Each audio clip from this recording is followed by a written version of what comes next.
Politician যারা এখানে উপস্থিত আছেন তাদের দৃষ্টি আকর্ষণ করে আমি বলতে চাই যে প্লিজ আপনারা মিছিল করেন, মিটিং করেন, এটা একটি স্বাধীন দেশ, আপনার বাক স্বাধীনতা আছে, মিছিল মিটিং করার সব স্বাধীনতা আছে, আমরা এগুলোর নিরাপত্তাও দিতে প্রস্তুত, কিন্তু এরূপ কোনো জায়গায় আপনারা প্লিজ মিটিং করবেন না যাতে আমার ট্রাফিক ডিস্টার্ব হয়। ট্রাফিক ডিস্টার্ব হইলে এই শহরবাসী অত্যন্ত সাফারিংস ভোগান্তির ভিতরে পড়ে যায়, ঘন্টার পর ঘন্টা আপনার রাস্তার ভিতরে নগরবাসীকে আটকে থাকতে হয়, যেটা খুবই পীড়াদায়ক। মোরওভার এত পরিমাণ গাড়ির তেল অপচয় হয়ে যাচ্ছে যে এইটা শুধু ঠেকালেই এই কয়েক হাজার 36,000 কোটি টাকা সেভ হয় বছরে, যদি ট্রাফিক ব্যবস্থাটা ঠিক থাকে। মিছিল মিটিং কিছু একটা হলেই রাস্তা বন্ধ করবে, কিছু একটা হলেই যমুনা ফিউচার পার্কে মোবাইলের দোকানে চুরি হয়েছে, কি করতে হবে? ওই মেন রাস্তায় যে আগে ওইটা বন্ধ করতে হবে,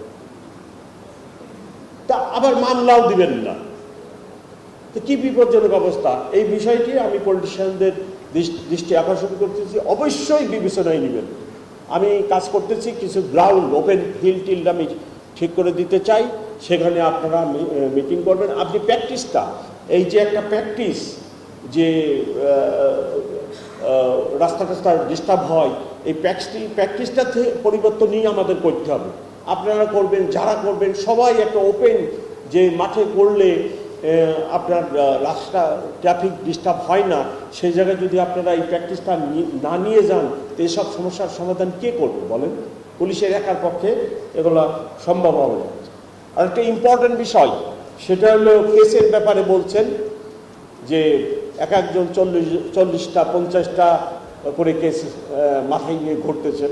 আমরা এটার উপরে কাজ করতেছি, এটার উপরে আমরা ব্যাপক কাজ করতেছি, যাতে আপনাদের এই কেসের বোঝা অচিরেই নেমে যায়। ফুটপাতে আমাদের হকাররা বসে, এখান থেকে চাঁদাবাজি হয় ব্যাপকভাবে। গতকালকে ফার্ম ভিউ মার্কেট ফার্ম গেটের এখানে এই ফুটপাতের দোকান বসানো নিয়ে 5টার দিকে গন্ডগোল হয়। আমি পরে ড্রাইভ দিছি, দিয়ে 2-3 জনকে ধরে নিয়ে 2-3 বা 7 জন বোধহয় অ্যারেস্ট করা হয়েছে। তো কি সেখানে হলো দুই পক্ষ, এক পক্ষ বলে যে নিয়ে এখানে বসবে, এক হাফেজ সাহেবের বোধহয় ব্যাগ বেছে, আর এক পক্ষ বলে যে না বসতে পারবে না, মানে এক পক্ষ টাকাটা নিতে চায়। তো এটা দুর্ভাগ্য। এবং পুরো ফুটপাতে নানাভাবে চাঁদাবাজি হয়, এটা আমার জানা আছে। আমি এই কাজে হাত দিচ্ছি। আমার কর্মকাল ঢাকা মেট্রোপলিটন পুলিশে মাত্র 13 দিন, এর মধ্যে আমি নানা কাজে ব্যস্ত ছিলাম, এই কাজে হাত দিতে পারি নাই। আমি তথ্য সংগ্রহ করতেছি, কারা এই জায়গাগুলো থেকে টাকা নেয়, আমি তাদের বিরুদ্ধে আইনানুগ ব্যবস্থা নেব।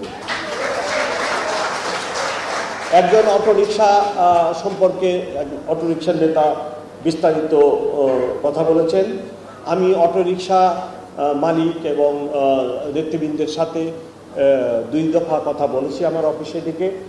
অটোরিকশা এই সমাজের জন্য প্রয়োজন। নিম্ন মধ্যবিত্ত শ্রেণীর লোক কিসে যাতায়াত করবে? আমাদেরকে বাস্তব ভিত্তিক চিন্তাভাবনা করতে হবে। যে হারে অটোরিকশার সংখ্যা বৃদ্ধি পাচ্ছে, এই হারে যদি অটোরিকশা বৃদ্ধি পায়, আপনারা কেউ ঘরের বাইরে যেতে পারবেন।